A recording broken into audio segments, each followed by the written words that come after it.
J'entends souvent des gens dire l'apprentissage de la langue arabe est obligatoire. L'apprentissage de la langue arabe est obligatoire. L'apprentissage de la langue arabe est obligatoire. Et je comprends ce que veulent dire ces gens-là. Ils n'ont pas tout à fait faux. Ils n'ont pas tout à fait tort, pardon. Mais c'est très mal formulé. C'est extrêmement mal formulé. Parce que le fait de dire qu'il faut apprendre la langue arabe et que ce soit obligatoire, c'est une manière de dire, mais en fait, sans l'arabe, t'es pas musulman. En gros, t'es obligé d'apprendre une langue pour devenir musulman. Et c'est évidemment idiot. Jamais vous ne trouverez de dalil qui dit que si tu ne maîtrises pas l'arabe, t'es pas musulman, en fait. D'autant plus que d'innombrables peuples avant nous étaient musulmans et n'avaient pas comme langue l'arabe. Donc il y a une espèce comme ça de sacralité de l'arabe qui devient un peu bizarre à cause de la mauvaise formulation. En fait, moi, la manière dont je le formulerai correctement, selon moi, Mohamed El, c'est que l'arabe, pour le musulman, la musulmane sincère qui accroche à son din, l'arabe va s'imposer aux croyants, à la croyante. C'est une langue qui va s'imposer à toi si tu te rapproches du Coran et de la révélation. C'est-à-dire que un musulman, qu'il soit arabophone ou non, plus il va s'intéresser à la parole d'Allah, plus il va revenir à l'arabe. C'est évident. Quand on étudie le Coran, en français par exemple, ça vous est peut-être tous déjà arrivé de lire le Coran en français et de vous dire là, le sens du verset, il n'a aucun sens. Quand je le lis, ça n'a aucun sens. Ça me parle pas. Et puis, vous allez commencer à prendre ce verset-là et vous allez essayer de trouver les mots, la définition des mots en arabe et la signification du mot, voire l'étymologie d'où vient ce mot en arabe. Et quand vous allez comprendre le sens de ces mots en arabe, bah ça vous paraît déjà beaucoup plus clair. Même si vous les avez traduits, ça vous paraît beaucoup plus clair. En fait, c'est ça. L'arabe s'impose à toi.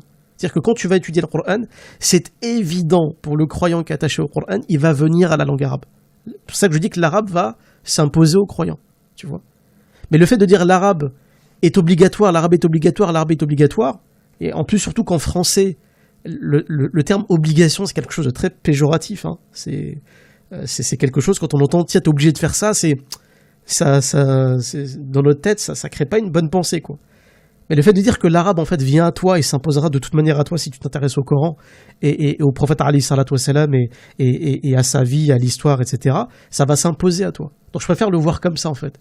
Un musulman qui s'intéresse sérieusement à sa religion, qui va véritablement étudier, pas simplement lire, parce que la lecture, les gens peuvent se contenter d'une lecture du Coran en français. Mais quand tu vas réellement étudier le Coran, quand tu vas passer à un niveau supérieur et que tu vas réellement étudier le Coran, eh bien, tu vas forcément revenir à l'arabe. C'est juste une évidence. Donc c'est pour ça que présenter les choses comme est-ce qu'il faut apprendre l'arabe, est-ce que c'est obligatoire, est-ce que c'est obligatoire, c'est juste la formulation qui pour moi est pas très intelligente. Une personne qui va véritablement étudier le Coran va forcément revenir à la langue arabe, c'est une évidence. Il pourra pas faire comme les chrétiens par exemple, qui eux aujourd'hui se sont totalement contentés de lire la Bible en allemand, en français, en anglais. Pour eux ça va, hein, s'ils se sont contentés de la langue. En réalité, pour étudier les textes fondateurs de la Bible, ça va être le grec ancien, l'hébreu ancien, etc. L'araméen et peut-être même d'ailleurs des langues anciennes, hein, l'akkadien, etc. Pour tout un lexique en hébreu qui vient des langues mortes comme l'akkadien. Voilà, tu vas venir aux langues, c'est évident. Donc oui, un musulman qui veut complètement comprendre le Coran, forcément l'arabe est impératif. Parce que c'est évidemment la langue de la révélation. C'est pour ça d'ailleurs qu'on l'a gardé comme langue liturgique. On a gardé la langue arabe pour faire salat. Si on a gardé la langue pour faire la prière, c'est pas pour rien. C'est pas juste parce que la langue arabe elle était stylée. C'est parce que la langue arabe est redoutable en ce qui concerne sa précision. À un tel point d'ailleurs qu'Allah l'évoque dans le Coran.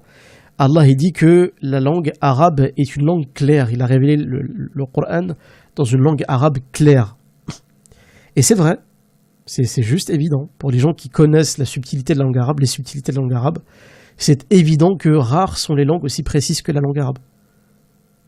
Voilà, c'est évident. C'est pas pour rien d'ailleurs que la langue arabe était une langue qui avait propulsé toutes les sciences confondues, les mathématiques, la physique, la chimie, etc., avait propulsé toutes les sciences anciennes, les sciences antiques, aux sciences telles elles sont aujourd'hui. Hein. La langue qui a permis de prendre les anciennes sciences, de les dépoussiérer et d'en faire ce qu'on en a en fait aujourd'hui, les sciences d'aujourd'hui, c'est la langue arabe. La langue arabe au Moyen-Âge, c'était pas pour rien que c'était la langue des sciences, parce qu'elle était redoutablement précise, même dans le domaine profane. Même dans le domaine profane, pas simplement dans le domaine religieux.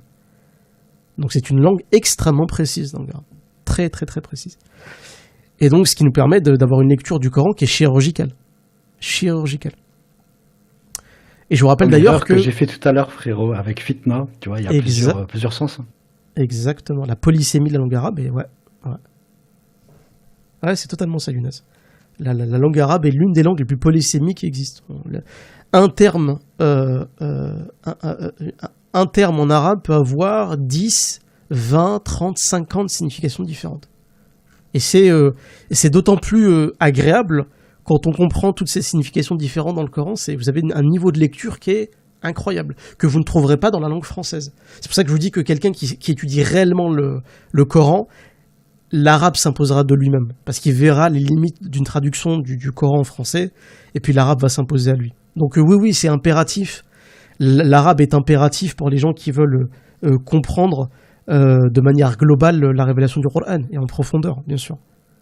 Bien sûr. Donc oui, est-ce qu'il faut apprendre l'arabe? Oui. Pour aller vite, oui, il faut apprendre l'arabe. Mais après, c'est juste que l'arabe, le côté apprendre, surtout demander aux gens d'apprendre une langue, ça leur demande un effort comme ça dès qu'ils entendent. Il faut apprendre l'arabe, ça peut en rebuter quelques-uns, donc il faut le formuler d'une autre manière. Voilà. C'est étudier le Coran, et vous allez voir que l'arabe va devenir votre meilleur allié. La langue arabe sera votre meilleur allié pour étudier le Coran. Et là, des gens présentent le truc de manière beaucoup plus agréable que voilà, faut apprendre l'arabe, c'est obligatoire. Ah, si on t'apprend pas l'arabe, c'est n'importe quoi. C'est pas très judicieux de le présenter comme ça. Mais oui, c'est impératif. La langue arabe est impérative.